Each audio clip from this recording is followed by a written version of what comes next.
D'accord. Donc, bienvenue à ce webinaire. Nous sommes là dans le cadre d'un webinaire de sensibilisation sur l'unité environnementale du Pulitzer Center. Comme vous le savez, depuis quelques mois, le Pulitzer Center s'est organisé. Nous avons toute une unité environnementale et nous avons plusieurs initiatives qui rentrent dans le cadre de cette unité environnementale. Donc, pour ce webinaire aujourd'hui, nous sommes trois. Euh, Augustine Kazamboulé, qui est l'une des éditrices du Pulitzer Center, Fernanda Boufa également, qui est une des éditrices du Pulitzer Center et membre de l'équipe environnementale, d'unité environnementale, et moi-même, Madeleine Gunga, qui travaille avec Augustine et Fernanda pour dénicher de bons journalistes comme vous dans la région et pouvoir travailler avec eux sur les initiatives du Pulitzer Center. Donc, nous allons commencer la présentation. Vous présentez d'abord ce que nous faisons au sein de l'unité environnementale. Je le ferai avec ma collègue Augustine. Et ensuite, nous allons avoir une séance de questions-réponses dont vous serez amenés à poser vos questions dans le Q&A où vous pouvez mettre toutes les questions et Fernanda nous aidera à collecter ces différentes questions et nous pourrons répondre pas à pas à chacune de vos préoccupations.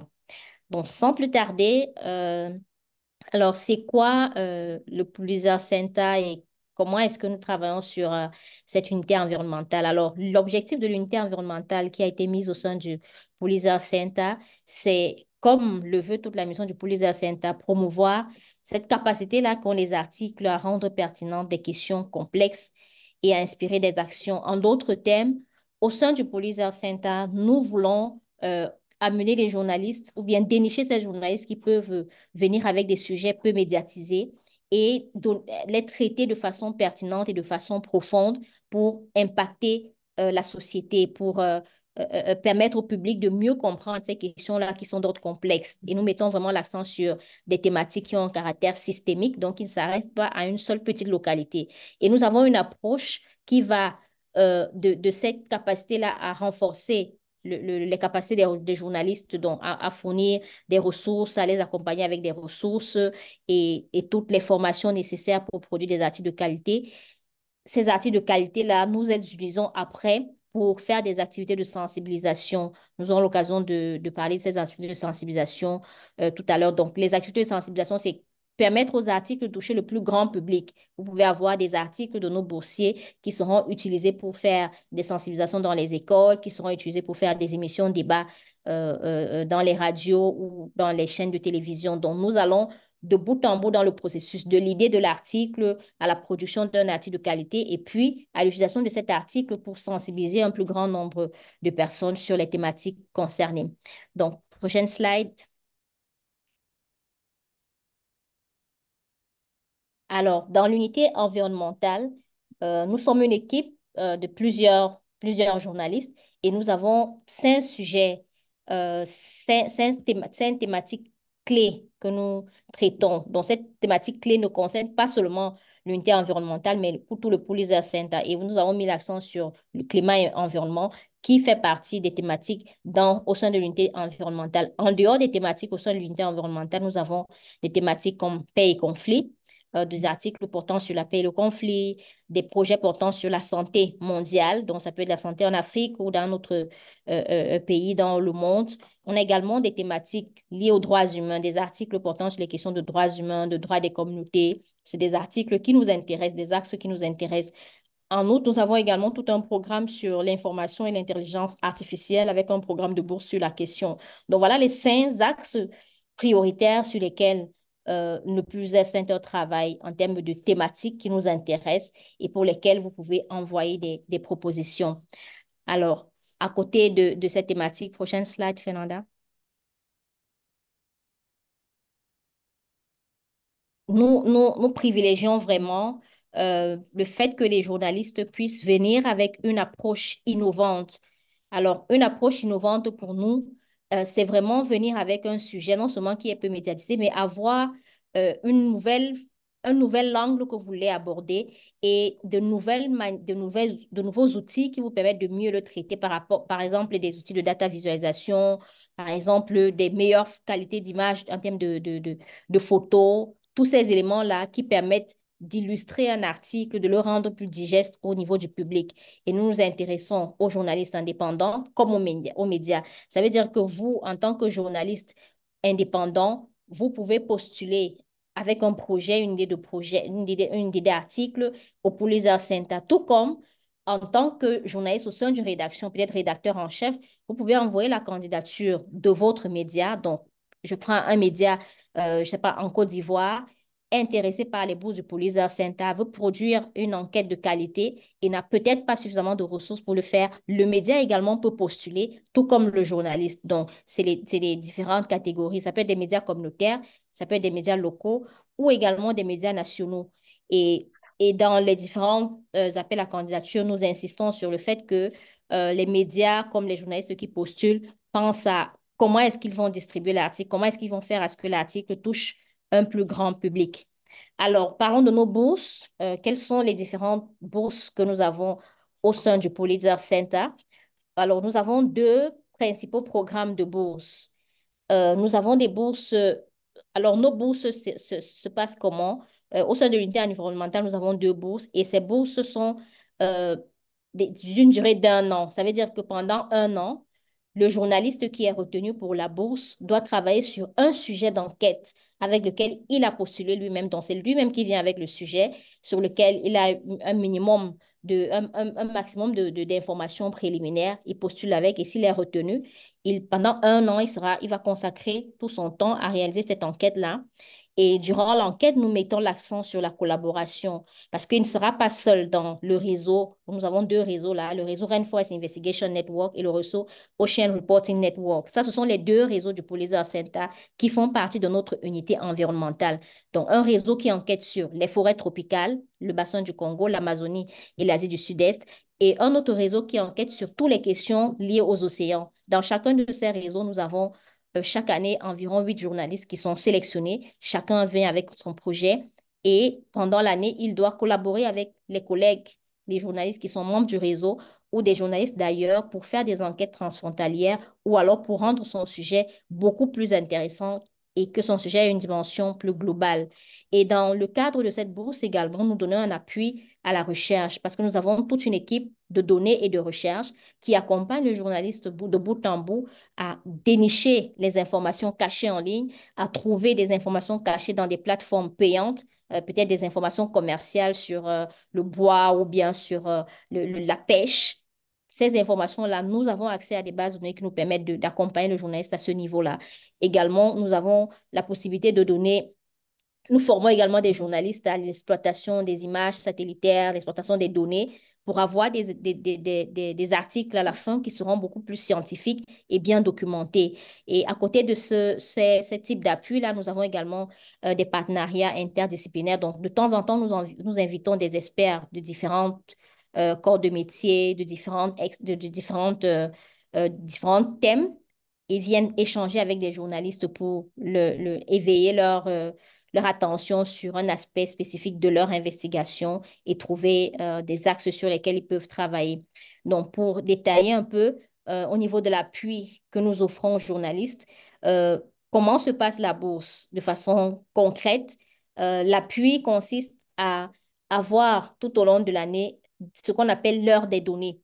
Alors, l'heure des données, c'est quoi? C'est que dans l'équipe de recherche et de data, on a nos collègues, nos autres collègues éditeurs qui prennent rendez-vous, avec lesquels les boursiers prennent rendez-vous pour dire, oh, j'ai besoin d'accès à telle plateforme, je ne sais pas comment faire. Et là, c'est le moment de donner des conseils sur comment procéder pour avoir ces informations-là, quelle plateforme visiter, quel expert toucher, de qui est-ce qu'on a besoin pour pouvoir travailler. Et ces sessions, nous avons des sessions individuelles, mais nous avons également des sessions enregistrées qui sont des sessions pour tout le groupe. Et ces sessions pour tout le groupe-là, nous les enregistrons et après, nous les mettons à la disposition des journalistes de notre réseau qui peuvent les regarder après, dont les tutoriels sont enregistrés. Et également, nous appuyons des journalistes avec la visualisation de données. Vous allez voir, par exemple, les articles qui sont là, des articles publiés à la RDC, des articles en français où on avait des boursiers qui travaillaient sur la question de la mine en RDC et nous avons pu ressortir une carte qui montre un peu où se trouvent ces sites miniers-là en RDC. C'est le type de choses que d'autres équipes de recherche fournissent aux différents boursiers. À côté de cela, nous avons aussi un aspect mentorat qui est très, très avancé. Et dans cet aspect mentorat-là, nous permettons aux journalistes de recevoir un soutien personnalisé de la part de nos éditeurs. Par exemple, au sein du réseau Rainforest Investigation Network qui travaille sur les forêts tropicales, on a des suivis bi-hebdomadaires. Donc, ça veut dire que des boursiers, chaque 2 semaines, doivent échanger avec un des éditeurs pour dire quelles sont les avancées, quels sont les défis, mais également entrevoir ensemble comment surmonter ces défis. Et tous les conseils en termes de recherche sont mis à contribution. Voilà, par exemple, 2 articles du réseau Rainforest Investigation Network de l'année dernière où les boursiers ont travaillé sur des thèmes au Cameroun, en RDC, notamment sur la chasse au trophée. Et on a pu mettre ensemble tout ce package-là de mentorat qui permet aux journalistes de sortir à la fin avec un produit de qualité dans ce thème. Alors, le Rainforest Investigation Network est déjà à sa 4e édition.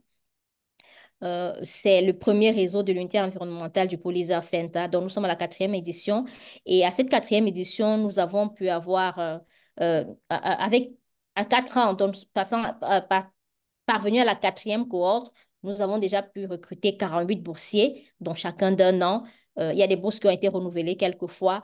Nous avons pu avoir 190 travaux, 190 articles originaux de journalistes au moins qui ont été publiés et republiés dans près de 700 fois. Et on a plus de 16 millions de vues estimées. Donc, l'objectif avec ce premier réseau de l'unité environnementale qui a été mis sur pied il y a 4 ans, c'est de promouvoir les enquêtes transfrontalières des enquêtes environnementales sur les thématiques liées aux forêts tropicales, notamment en Amazonie, dans le bassin du Congo et en Asie du Sud-Est. Donc, si, par exemple, à ce moment, les boursiers ont commencé déjà leur année de bourse en mars, et ils iront jusqu'en février de l'année prochaine. Donc, les prochains appels à candidature pour rejoindre le réseau Rainforest Investigation Network seront lancés à la fin d'année. Donc, pour tous ceux qui sont intéressés et qui voudraient bénéficier de tout cet accompagnement-là et qui ont une idée de sujet intéressant, vous pouvez déjà commencer à faire votre recherche préliminaire pour qu'au moment où l'appel sera lancé, vous soyez prêt à postuler pour la bourse d'un an.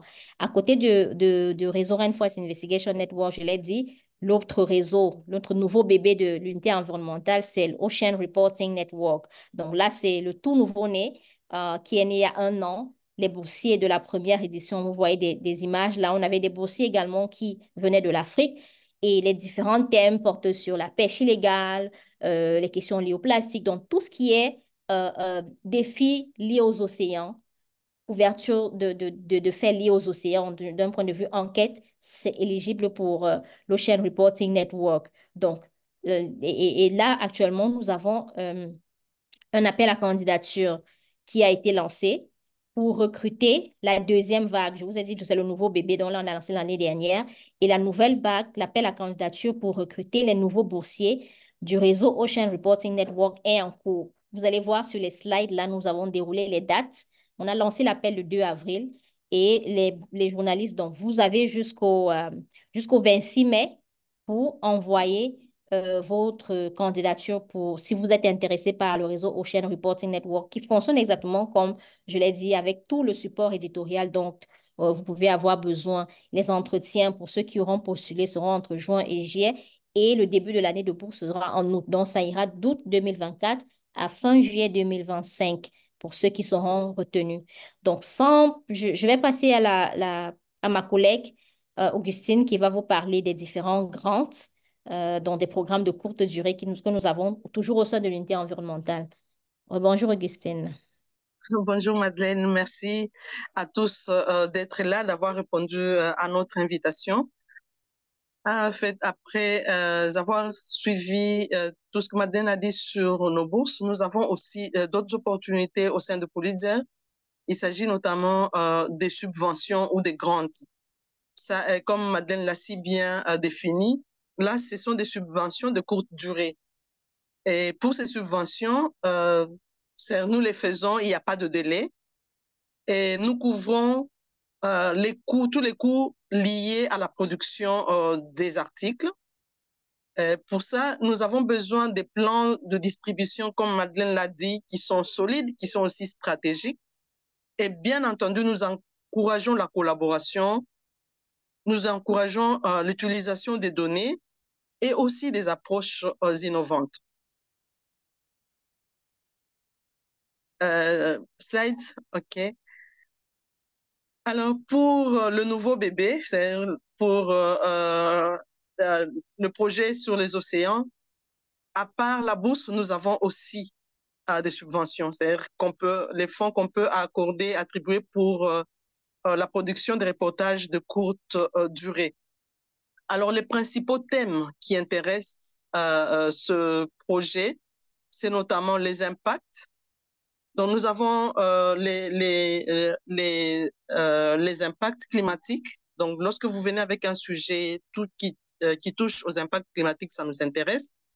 Lorsque c'est un sujet qui touche au niveau de la surpêche ou de la pêche illégale, ça nous intéresse aussi. Lorsqu'il s'agit de la perte de la biodiversité ou de la pollution, tout ça nous intéresse. Alors, quoi que ce soit un nouveau bébé, mais ce nouveau bébé a commencé déjà à porter des fruits parce que ça a commencé l'année passée au mois de juin, mais jusqu'aujourd'hui, le projet a touché 43 pays et il y a eu 160 médias qui ont publié dans 20 langues. Donc, pour vous dire que nous avons une diversité de langues au sein de Pulitzer. Nous avons le Rainforest Journalist Fund qui, qui est fini parce que ça a commencé de 2019 à 2023.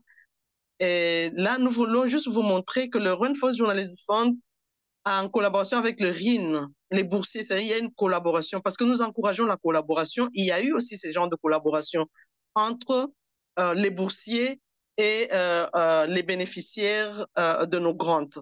Et cela s'est produit précisément en Asie du Sud-Est. Et là, l'équipe a pu révéler le trafic des espèces sauvages au Vietnam et au Cambodge. Et c'était un reportage qui a produit 7 articles principaux dans les médias régionaux. Il y a eu plusieurs republications en anglais, etc. Donc, juste pour vous dire que quand il y a collaboration, une bonne collaboration aboutit à, à, à de bonnes qualités de production et qui permettent de toucher un grand nombre et qui peuvent susciter ou créer des impacts ou susciter des actions. Alors, nous avons aussi, comme parlant de la subvention, nous avons aussi l'appui à la production des reportages sur les forêts tropicales humides. Et là, nous avons eu 510 bénéficiaires 510 journalistes qui ont bénéficié du Rainforest Journalistic Fund. Et ces 510 bénéficiaires issus de 51 pays, nous avons financé 277 projets, dont 91 en Amazonie, 56 dans le bassin du Congo, 63 en Asie du Sud-Est et 67 au niveau international. Il y a eu 1462 publications. Ces publications ont été publiées après la méthodologie, publications faites dans 525 médias. Alors, j'ai dit que le RJF a pris fin a pris fin en 2023, mais le RJF continue. Nous continuons, mais sous une autre appellation, et cette fois-ci, nous l'appelons le Rainforest Reporting Grant, c'est le RRG. Alors, pour toutes nos subventions, quels sont les critères? Parce que ce sont des questions qui reviennent tout le temps. Voilà, nos critères. Et ce sont des questions que vous devez vous poser, vous aussi, à votre niveau, avant de soumettre vos propositions. Vous devez vous poser la question de savoir s'il s'agit d'un problème systémique, d'envergure mondiale, peu reporté, ou si c'est un problème local, mais lié à un thème mondial. Vous devez vous poser aussi la question de savoir si l'histoire que vous allez générer, que vous voulez produire, est capable de susciter de l'intérêt ou d'attirer un nouveau public stratégique.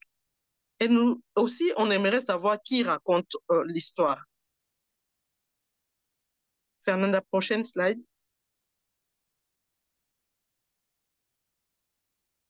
Alors, il y a un petit conseil que je donne à tous avant de postuler. Prenez le temps de bien lire les instructions de l'appel à candidature.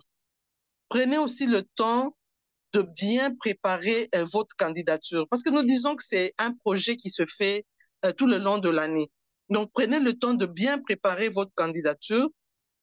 Faites une recherche préliminaire solide sur votre sujet. Sur le sujet, bien sûr, que vous comptez postuler. Et puis, venez vers nous. Soumettez un projet solide qui soit réaliste et réalisable. Alors, qu'est-ce que vous devez faire? Parce que ça, c'est aussi des questions qui reviennent. Qu'est-ce que nous devons faire? Qu'est-ce que nous ne devons pas faire? Ce que vous devez faire pour que votre sujet puisse être retenu, vous devez montrer que vous avez effectué une recherche préalable. Vous devez nous dire pourquoi est-ce que votre histoire est importante et quelle est votre approche? Qu'est-ce qui fait que votre approche soit différente ou unique? Et lorsque vous le faites de cette façon, ça nous permet de comprendre que réellement, votre sujet mérite qu'on y accorde de l'attention. Qu'est-ce que vous devez encore faire? C'est comme un concours, c'est comme une compétition parce que vous n'êtes pas le seul à soumettre votre projet. Vous devez savoir, quand vous venez avec votre projet, qu'il y a d'autres personnes qui viennent chercher ce financement-là. Alors, la question que vous devez vous poser vous-même, est-ce que euh, je mérite d'avoir cette bourse ou bien je mérite d'avoir cette subvention? Et ce que l'on vous demande, c'est, entre autres, des éléments qui peuvent permettre, qui peuvent nous convaincre, c'est des exemples de vos travaux passés. Montrez-nous que vous avez publié, que vous avez diffusé des informations qui sont en rapport avec euh, le domaine environnemental et que ce sont des informations, vos articles sont des articles de qualité. Nous vous demandons aussi de mettre un accent sur la diffusion. Quand nous parlons de diffusion, nous voyons des médias. C'est-à-dire chercher les médias et venez avec les lettres d'engagement des médias. Nous voulons que les médias expriment leur intérêt à pouvoir non seulement publier vos articles, mais aussi à pouvoir vous suivre. Parce qu'il ne suffit pas juste de publier un article, il suffit pour nous, nous aimerions savoir si les éditeurs de ces médias pourront aussi suivre vos travaux, qui pourront vous lire, qui pourront vous dire là ça va, là ça ne va pas.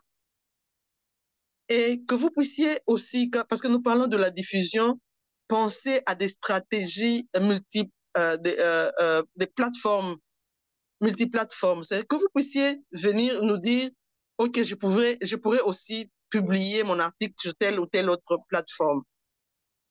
Alors, c'est que vous ne devez pas ne négligez pas la faisabilité et la sécurité. Parce qu'il y en a qui viennent, qui proposent des bons sujets, mais ils négligent la sécurité. Parce que votre sécurité passe avant la production de l'article. Et vous, quand nous parlons de la faisabilité, vous devez vous-même vous poser la question de savoir si vous êtes capable de finir votre projet dans un délai raisonnable. Si vous avez un plan de reportage clair, et puis si c'est dans un endroit à problème, un endroit où ça pose un problème sécuritaire, vous devez venir aussi avec votre plan de sécurité. Alors, ce que vous ne devez pas oublier, vous ne devez pas oublier non plus de consulter notre site web parce que là, vous allez trouver des exemples, des articles de ceux qui ont pu bénéficier de nos subventions. Vous allez y trouver des exemples et ça va vous épargner ou vous éviter de venir avec des doublons. Quelqu'un d'autre peut me poser la question pour me dire oui, mais vous ne trouverez jamais un sujet qui n'a jamais été reporté, mais je vous dirais, vous trouverez des angles qui n'ont pas encore été touchés ou des angles qui ont été peu touchés.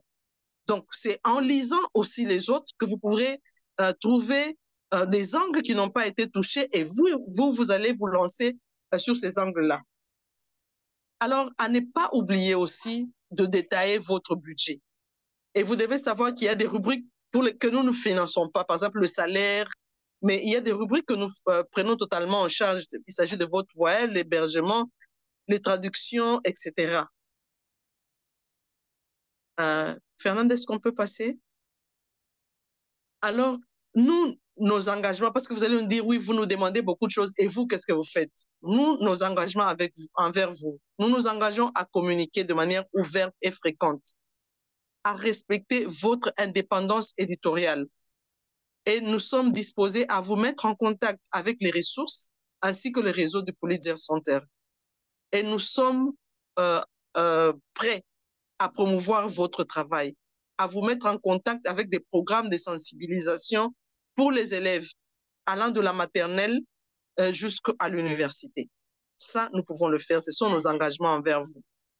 La suite, Fernanda. Alors, qu'est-ce que nous attendons de vous?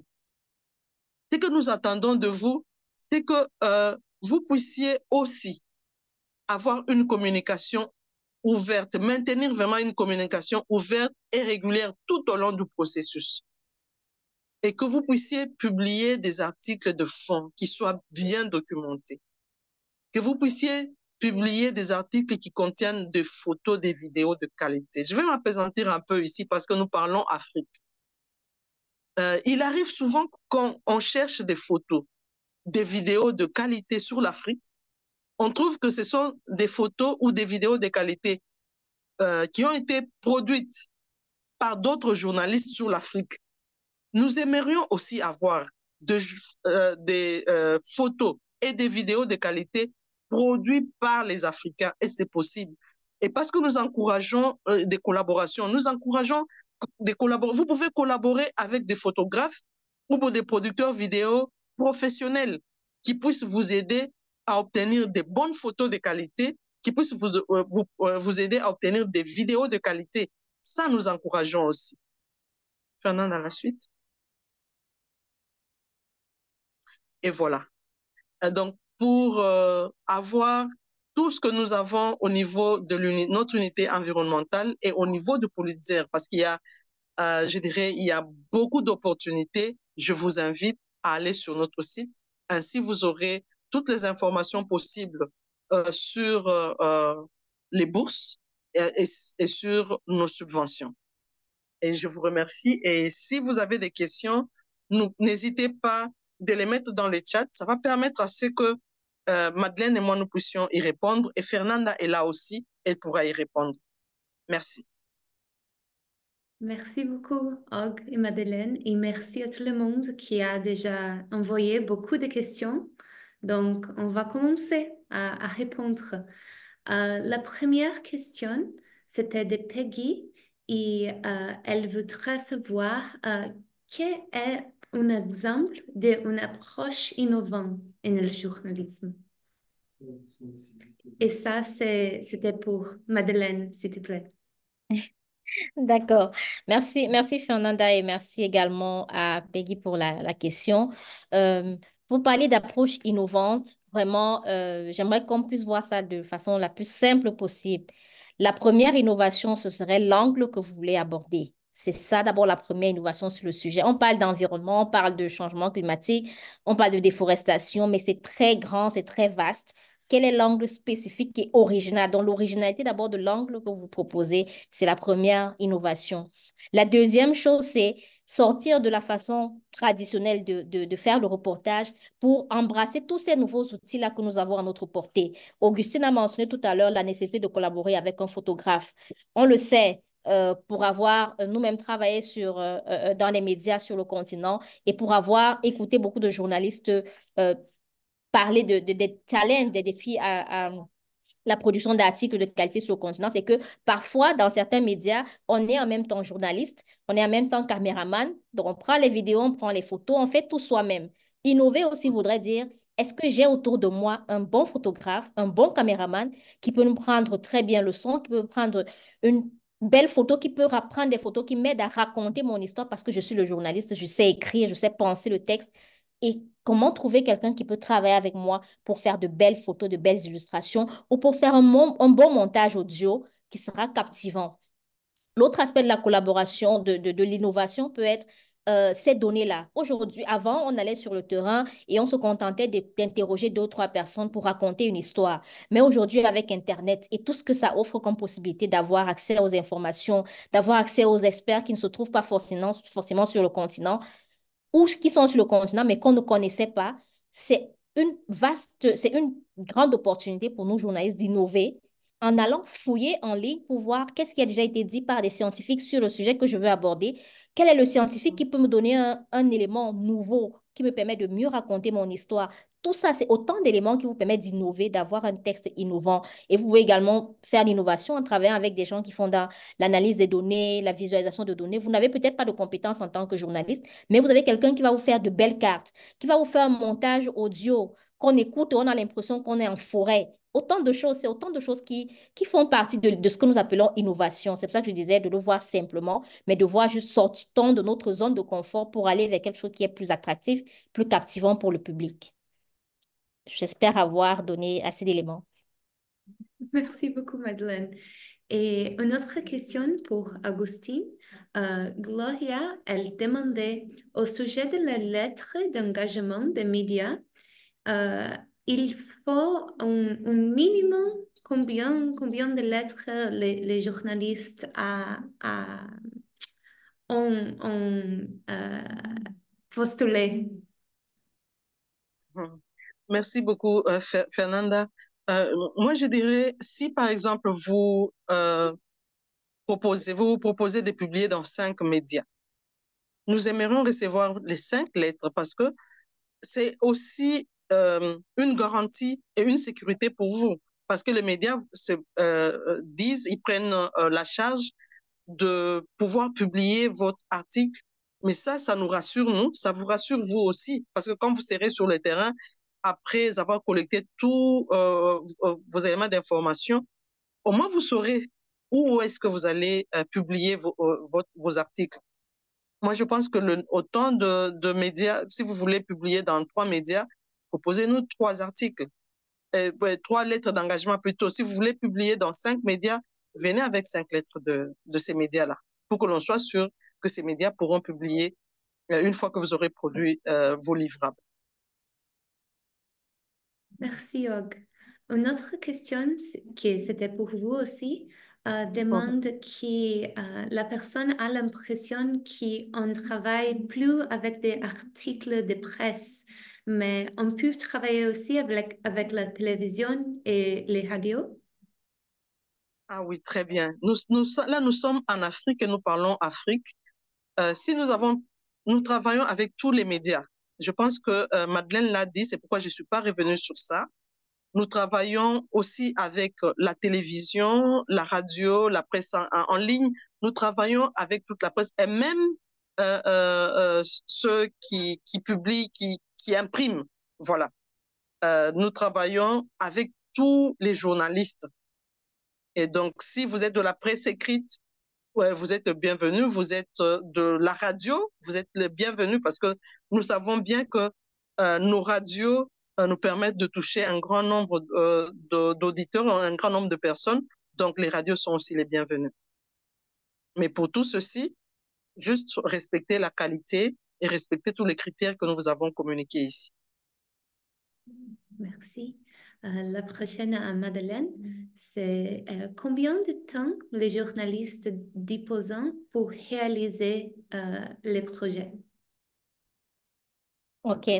Merci pour cette question. Ça me permet de revenir un peu sur ce que nous avons dit tout à l'heure, la recherche préliminaire. Alors, avant de postuler, nous invitons, nous encourageons vraiment les journalistes à faire une recherche déjà préliminaire pour identifier l'angle spécifique qu'ils veulent traiter, mais aussi identifier la faisabilité du sujet et en combien de temps ils peuvent faire le sujet. D'habitude, nos subventions, c'est des subventions qui vont sur environ 6 mois. C'est différent de la bourse parce que les bourses, c'est 1 an. Mais les subventions, on donne environ 6 mois aux journalistes pour faire le travail.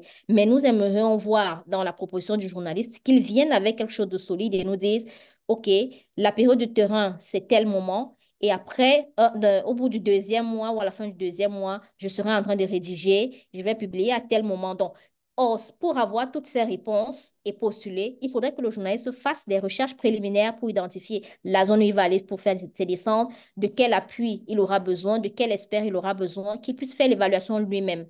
Parce que dans notre approche au niveau du police, comme nous l'avons dit, nous privilégions la collaboration. Et qui dit collaboration dit que nous voulons être dans un processus de co-construction. Donc, ce n'est pas nous qui vous disons, voilà, faites votre projet en 2 mois. Nous pensons que vous avez les capacités, vous avez tous les outils pour faire une planification de votre projet. Si vous avez fait une recherche préliminaire solide, vous pourrez être à mesure de nous dire, ce projet, je peux le faire en 2 mois, en 3 mois, parce qu'il y a parfois des aléas climat, il y a parfois des zones qui sont inaccessibles. Donc, tout ça, c'est les éléments que vous pouvez trouver si vous faites une recherche préliminaire solide avant de postuler. Donc, peut-être je ne donne pas un timing, mais c'est vraiment une invite à faire, on va dire, votre part du boulot pour venir avec une proposition qui est prête, quoi. Merci. Merci. La prochaine, c'était à vous aussi, Madeleine. C'est Ferdinand. Et il voudrait savoir si les journalistes qui sont dans les pays qui ne touchaient pas l'océan, s'ils peuvent postuler pour la bourse des ORN. Alors, très bonne question également, Ferdinand.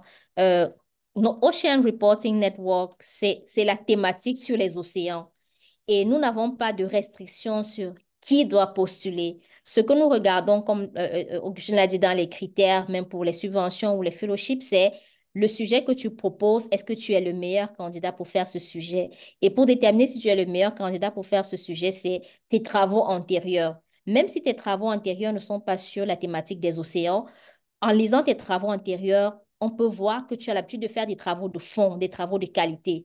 Et ça, c'est déjà un élément qui joue à ton avantage.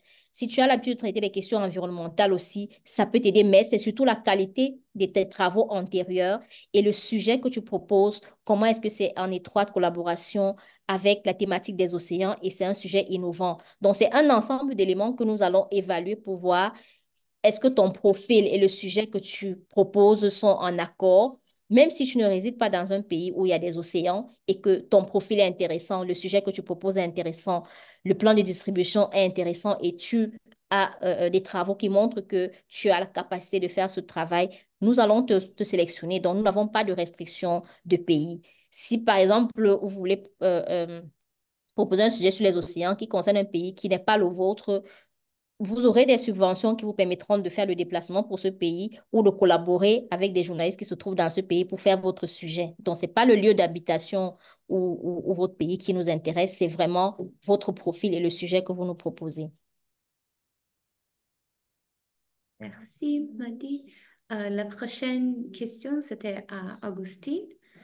Stéphane a demandé si tu peux parler un petit plus du plan de sécurité, parce qu'il y a beaucoup de zones à risque aujourd'hui et qu'est-ce que les journalistes doivent présenter comme plan de sécurité? Merci, Fernanda. Je pense que Madeleine pourra aussi me compléter. Euh, j'ai dit et je répète toujours que la sécurité de la personne passe avant toute chose. C'est-à-dire, si je veux aller dans un lieu où il y a un problème de sécurité, je dois savoir comment est-ce que je vais me tenir. Et en réalité, ce que nous voulons, c'est quoi? Que vous puissiez venir avec un plan. Un plan de sécurité, ça veut dire quoi?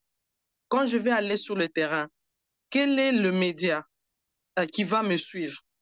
C'est-à-dire, parce que quand tu es sur le terrain, il y a un média qui se porte garant pour assurer ton suivi pendant que le temps que tu seras sur le terrain. Et avec ce média, vous allez vous asseoir ou avec le responsable de ce média ou le rédacteur en chef ou l'éditeur, vous allez vous asseoir pour réfléchir sur le plan de sécurité. Et le plan de sécurité dépend et varie d'une personne à une autre ou d'un milieu à un autre. Nous avons eu des gens qui nous ont proposé des plans de sécurité, disant par exemple, le média va commencer, lorsqu'il est, le gars arrive sur le terrain, il va, lorsque c'est dans une aire protégée, par exemple, il ne va pas y aller seul, il va se faire accompagner des éco-gardes, par exemple. Lorsque c'est la personne, il y a comment je peux dire, le responsable de médias qui va le suivre, ils peuvent se dire, je t'appelle par exemple à 7 heures, je t'appelle à telle heure, je t'appelle à telle heure pour savoir où tu en es. Et le plan de sécurité, c'est pas seulement ça. Le plan de sécurité, c'est aussi comment est-ce que tu vas protéger, non seulement te protéger, toi, protéger aussi tout ce que tu vas collecter. Et je pourrais même dire qu'il y a, au Polydien aussi a eu à organiser de formations sur comment est-ce que les journalistes doivent assurer leur sécurité lorsqu'ils sont sur le terrain. Et je voudrais que Madeleine puisse me compléter pour donner beaucoup plus de détails sur comment est-ce que les journalistes doivent se préparer lorsqu'ils doivent aller dans un endroit à risque. Et pour nous, avant de passer la parole à Madeleine, nous avons besoin d'avoir un média qui va se porter garant pour pouvoir assurer le suivi du journaliste, etc., sur le terrain. D'accord. En complément à ce que tu as mentionné, Augustine, je dirais simplement que nous encourageons le journaliste à prendre en compte les risques sécuritaires liés à son sujet, même quand il postule. Donc, en envoyant le sujet, sa recherche préliminaire pourra déjà l'aider à savoir quels sont les risques euh, auxquels il peut s'exposer en traitant ce sujet. Même le thème, il n'y a pas de risque. J'ai vu un participant mettre dans le chat qu'il n'y a pas de risque zéro, ou il n'y a pas de zéro risque ou bien de sécurité à 100%. Ça, c'est vrai, mais on peut au moins réduire les risques auxquels on est exposé. Et si on a une recherche préliminaire sur les sites où on va aller, sur la thématique, le contexte sécuritaire, le contexte politique de notre pays ou bien de la région où on s'en va, ça nous permet déjà de voir quels sont les défis sécuritaires auxquels on peut être heurté. Et quand on a identifié ces différents défis sécuritaires auxquels on peut être confrontés, nous aimerions bien voir que le journaliste nous dise comment, pour chaque défi, il souhaite, quel est le plan qu'il a pour diminuer au maximum ou réduire au maximum les risques pour chacun des défis qu'il a identifiés. Si vous êtes en train d'aller dans une zone où il y a une zone en crise, est-ce que vous êtes prêt à aller dans la zone en crise ou est-ce que vous allez passer vos nuits est-ce que vous allez passer vos nuits dans des communautés où il y a des tensions ou alors vous allez rester loin? Est-ce que vous avez un journaliste local avec lequel vous avez travaillé, vous allez travailler, qui a fait déjà un travail préliminaire avant votre arrivée pour identifier les zones où il ne serait pas indiqué de partir? Quels sont les mécanismes même que vous prenez pour être sûr que pendant que vous êtes sur le terrain, vous ne serez pas stoppé par les autorités administratives dans votre travail ou par d'autres groupes impliqués dans des pratiques illégales? Donc, c'est autant de choses. Nous voulons au moins voir que vous êtes conscient des risques liés à votre sujet quand vous postulez et que vous avez déjà un plan. On peut également, dans certains, au cas par cas, voir comment vous accompagner en vous disant, OK, vous planifiez la descente de telle manière, voilà le plan A, voilà le plan B. Il y a même des cas où le journaliste ne pourra pas du tout aller sur le terrain, mais ça, ce sera des décisions collégiales et ce n'est que votre façon de communiquer, votre capacité à vraiment être dans une communication ouverte et claire avec nous qui nous permettra d'envisager tous les mécanismes pour être sûr que vous allez mener votre sujet et le publier sans risque pour vous, mais également pour les sources et pour le média qui a accepté de vous soutenir. Donc, c'est un ensemble d'éléments. Nous, vraiment, nous mettons l'accent dessus parce que euh, il y a beaucoup de journalistes qui postulent, mais qui se disent c'est un sujet comme un autre. Mais les questions environnementales, on le sait aujourd'hui avec la Journée mondiale de la liberté de la presse qui est là, que c'est sur le thème de l'environnement. On le sait, c'est l'un des secteurs où il y a assez de menaces, d'attaques sur les journalistes. C'est pourquoi la question sécuritaire au cœur de tous nos appels à candidature sur ce thème et bien d'autres aussi. Merci. Merci. La prochaine question, c'est de Jean Fondy et il voudrait savoir si un reportage sur les fleuves et les affluents peut-être être compatible à Ocean Reporting Network. Et c'était pour Madeleine. D'accord. Je dirais oui.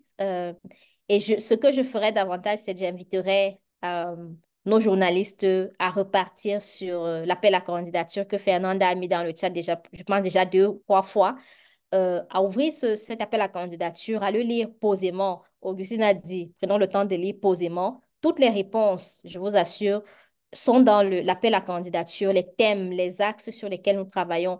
Et même, il est possible de contacter directement les éditeurs pour voir, pour en savoir plus sur les questions, les zones d'ombre qu'on aurait sur l'appel à candidature. L'autre chose également que je vous invite à faire pour être sûr que le sujet avec lequel vous postulez est intéressant, concerne les axes des océans, c'est de voir les travaux des boursiers de l'année dernière.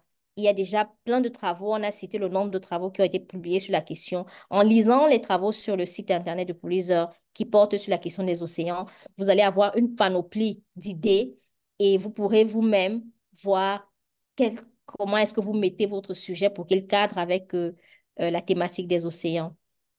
C'est un peu cette invite-là. Merci. La prochaine à Augustine. Jibril voudrait savoir euh, si, si est intéressant de proposer des journalismes de solutions. Oui, en fait, journalisme de solutions, pour moi, je me dis, c'est aussi une manière d'innover. On n'a pas dit parce que c'est journalisme de solutions, donc vous venez vous proposer juste, voilà, ils ont fait, voilà, nous. Mais si vous, même que ce soit quel type, n'importe quel type de journalisme, n'importe quel format, il va falloir respecter le critère. C'est-à-dire, lorsque vous respectez euh, tous nos critères, lorsque vous le suivez, et lorsque dans votre article, ou dans vos articles, ou dans vos productions radio, ou dans vos productions vidéo, vous utilisez tout ce que Madeleine a eu à citer comme euh, euh, élément innovant, oui, pourquoi pas. Et je dirais que tout ce qui apporte euh, euh, une approche innovante, je dirais que ça nous intéresse, à condition que vous puissiez rester dans le thème que nous soutenons, dans les thèmes qui sont proposés en avance. Merci. Et la prochaine, à vous aussi, Og. Mhm. Quel est le contenu de la lettre d'engagement? Donc, qui doit être présente dans la lettre d'engagement des médias? Mhm. Alors, ça, c'est une bonne question. Dans la lettre d'engagement, il faudrait chercher la lettre auprès de la personne qui décide de ce que l'on va publier.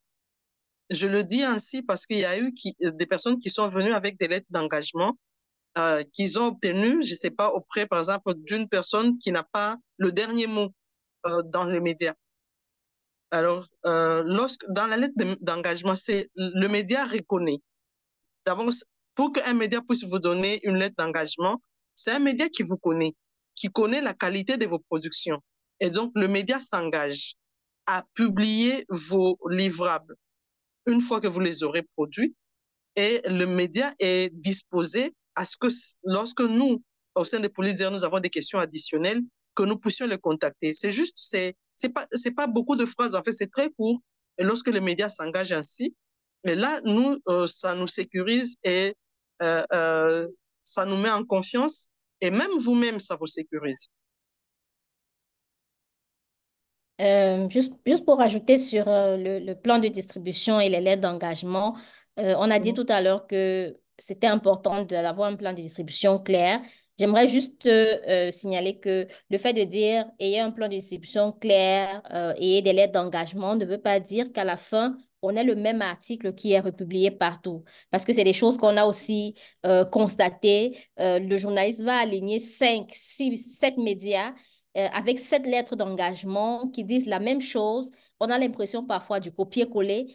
Et à la fin, quand le journaliste va faire son article, on verra que c'est le même article, parfois qui n'est pas suffisamment édité, qui va se retrouver dans les différents médias. Donc, nous attirons vraiment l'attention sur le fait que le média doit s'engager à vous fournir le soutien éditorial nécessaire. Nous sommes conscients que être journaliste, faire le reportage sur le terrain, rédiger et faire publier, ce n'est pas une chose aisée. C'est pour ça que avoir un soutien éditorial aiderait pour la qualité de vos travaux. Donc, que le média soit vraiment enthousiaste à publier l'article, mais prêt à vous soutenir sur le plan éditorial pour que le résultat final soit de qualité. Et d'un média à l'autre, on peut avoir des différences sur la qualité de travail pour que le travail soit mieux édité. Donc, c'est ce que je voudrais juste ajouter. Merci, Madeleine. Merci. Une autre question à Madeleine. Euh, Comment élaborer une bonne proposition de budget pour un projet? Hmm. L'affaire financière qui nous intéresse tous. Alors, je dirais simplement, une des approches pour travailler son budget, c'est vraiment de revenir encore sur la recherche préliminaire. Vraiment, je pense que c'est le nœud du travail. Vous avez proposé un sujet sur, je dis n'importe quoi, sur les pangolins euh, euh, euh, euh, au parc de Virunga, je dis n'importe quoi. Et vous êtes peut-être à Kinshasa. Dans votre proposition, vous avez prévu d'aller là-bas et d'aller dans la zone où se trouve le parc et faire peut-être 5 jours. Quel est le coût de transport pour y aller? On finance des coûts de transport, on finance des coûts de logement. Vous serez combien à aller sur le terrain? Est-ce que ce sera juste le journaliste? Est-ce qu'il y aura un caméraman? Le transport pour vous deux, de la ville où vous résidez, pour le lieu où vous allez faire le reportage, c'est combien? Est-ce qu'en dehors de la descente sur le terrain, le séjour, la nutrition dans cette zone-là, vous avez d'autres coûts liés à la production? Par exemple, un traducteur ou un leader ou un journaliste dans la communauté qui va vous accompagner sur le terrain et qui va qui va être interprète, vous allez forcément lui donner quelque chose pour les journées il va passer avec vous. Ça également, c'est des frais que nous sommes prêts à couvrir. Vous pouvez avoir besoin d'expertise d'un data analyst que vous connaissez, dont vous avez les travaux antérieurs, pas juste de mentionner qu'il y a quelqu'un qui va travailler avec nous, mais vous avez des copies de ces travaux qui montrent qu'il a l'habitude de travailler avec des journalistes et fait de bonnes illustrations ou de bonnes visualisations pour des articles de journalistes. Vous mettez son CV en postulant et on voit déjà que vous êtes dans une équipe. Ça, c'est des personnes qu'on peut couvrir les frais. Vous voulez publier dans différentes langues et vous allez avoir besoin d'un traducteur pour mettre la version en anglais dans tel ou tel autre site. C'est autant de frais qu'on couvre, vraiment tous les frais liés à la production. Et nous vous encourageons également à être le plus réaliste possible, à nous dire, voilà les coûts réels de la production de ce travail, parce que ça nous aide aussi à comprendre quels sont les défis sur le terrain, mais également ça nous aide à voir si, de façon globale, ce que nous avons souvent comme budget n'est pas propre à la réalité du terrain. Donc, des informations fiables, réalistes, venant de vous, nous aident à améliorer également nos programmes qui sont en direction de l'Afrique. Merci. Madeleine, je peux compléter par rapport au budget. Je voudrais juste ajouter que Madeleine a cité, mais moi, j'aimerais attirer l'attention sur ceux qui viennent avec le salaire de journaliste, salaire. Par contre, pas salaire de journaliste, parce qu'on ne peut pas payer, on ne paye pas le salaire de journaliste. On prend le coût de la production. Et il y en a qui, j'ai eu à voir aussi certains budgets qui manquaient. C'est quelqu'un a juste mis logement. Et moi, je me suis posé la question, il sera logé, mais qu'est-ce qu'il va manger? Lui et son équipe, ils vont manger quoi? C'est des petites choses. Et quand il y a une recherche préalable, comme l'a si bien mentionné Madeleine, il y a des rubriques que vous n'allez pas oublier. Et puis, quand vous mettez, par exemple, location caméra, s'il vous plaît, je sais que ce n'est pas, quand vous mettez location caméra, c'est vrai que nous prenons cela en charge, mais nous nous attendons au retour que nous puissions voir une meilleure qualité, une qualité pro de vos livrables parce que nous vous avons donné les moyens de louer une caméra et de louer le service d'un caméraman. Merci.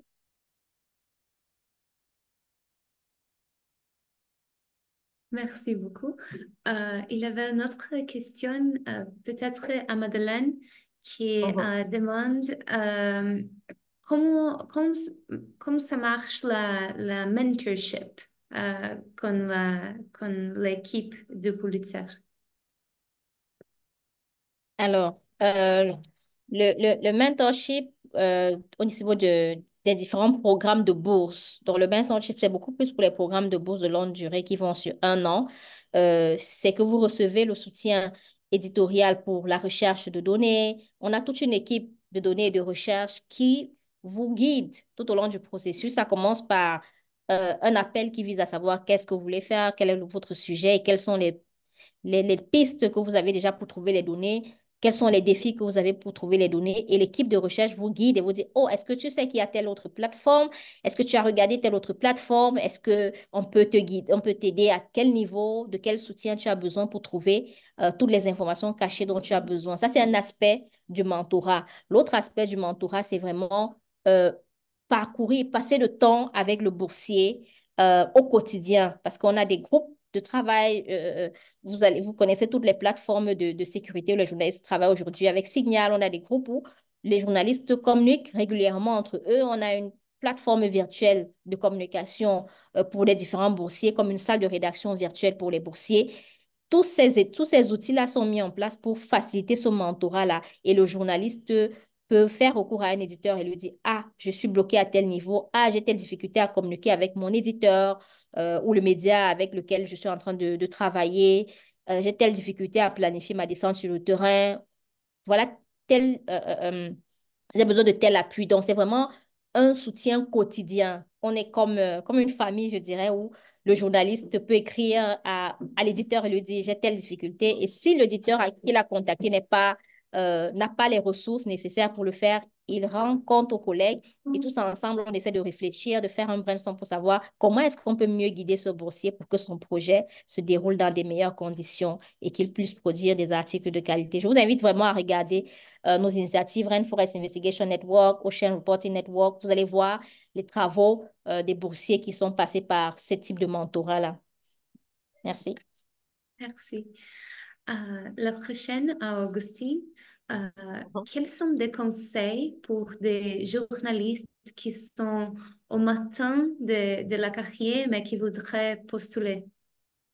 Mhm. Ah, merci, ça c'est vraiment une bonne question parce que lorsque l'on commence, le secret, c'est d'apprendre auprès des autres. Le secret, c'est de lire. Par exemple, lorsque vous venez sur notre site, vous allez vous rendre compte, nos projets sont, ne sont pas seulement en Afrique. Nos projets sont en Amazonie. Il y a des productions au niveau international. Il y a des productions aussi en Asie du Sud-Est. Donc, moi, ma première recommandation aux jeunes journalistes, c'est de lire les travaux, les productions des autres.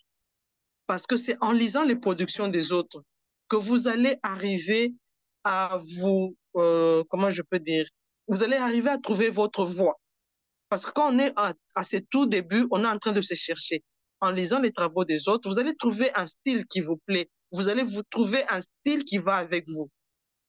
Et puis, de deux, il ne faut pas hésiter d'aller sur notre site. Vous allez y trouver un nombre, il y a beaucoup, je dirais, il y a beaucoup de formations. Les webinaires qui ont été organisés sous forme de formation, il y en a beaucoup. Prenez le temps de les télécharger, prenez le temps de les écouter. Vous allez apprendre. Et puis, n'hésitez pas, même dans les formels, de contacter. Il y a des gens qui nous contactent, des gens qui nous posent des questions, des gens qui viennent vers nous. Nous sommes ouverts, nous recevons toutes ces questions. Mais moi, le grand conseil que je donne, c'est à tous les journalistes, parce que même moi, je fais la même chose. Je continue à lire. Et parce que c'est en lisant que j'apprends. C'est en lisant. Et lorsque je suis butée à quelques difficultés, lorsque c'est au niveau d'un domaine que moi, je ne maîtrise pas, je n'hésite pas à contacter la personne, à poser la question à la personne. Et très souvent, les journalistes sont ouverts et prêts à aider, prêts à fournir les informations dont nous avons besoin. Merci. Merci beaucoup.